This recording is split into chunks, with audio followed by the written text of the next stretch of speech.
Hello, ഇന്ന് നമ്മളിവിടെ ചെയ്യാൻ പോകുന്നത് നല്ല ഒരു വറുത്തരച്ച മീൻ കറിയുടെ റെസിപ്പിയാണ് കേട്ടോ.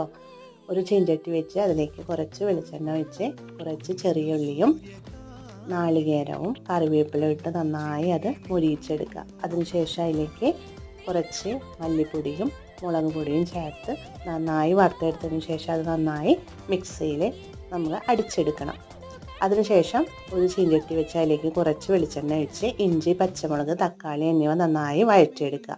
അതിലേക്ക് നമ്മൾ അരച്ച് മാറ്റി വെച്ചിരിക്കുന്ന ആ മിക്സ് ചേർത്ത് അത്യാവശ്യത്തിന് ഉപ്പും ചേർക്കുക. കുറച്ച് വാളംപുളിയുടെ വെള്ളവും ചേർത്ത് നന്നായി തിളപ്പിച്ചെടുക്കുക. അതിലേക്ക് നമ്മൾ മാറ്റി വെച്ചിരിക്കുന്ന മീൻ കഷ്ണങ്ങൾ ഇട്ട് കൊടുത്ത് നന്നായി തിളച്ചതിന് ശേഷം കുറച്ച് കറിവേപ്പിലയും കൂടി ഇട്ട് കഴിഞ്ഞ് കഴിഞ്ഞാൽ നമ്മുടെ അടിപൊളി മീൻ കറിയുടെ റെസിപ്പി റെഡി ആയിട്ടുണ്ട്. എല്ലാവരും ഇതൊന്ന് ട്രൈ ചെയ്ത് നോക്കുക. എല്ലാവരും സപ്പോർട്ട് ചെയ്യുക, ലൈക്ക് ചെയ്യുക, സബ്സ്ക്രൈബ് ചെയ്യുക.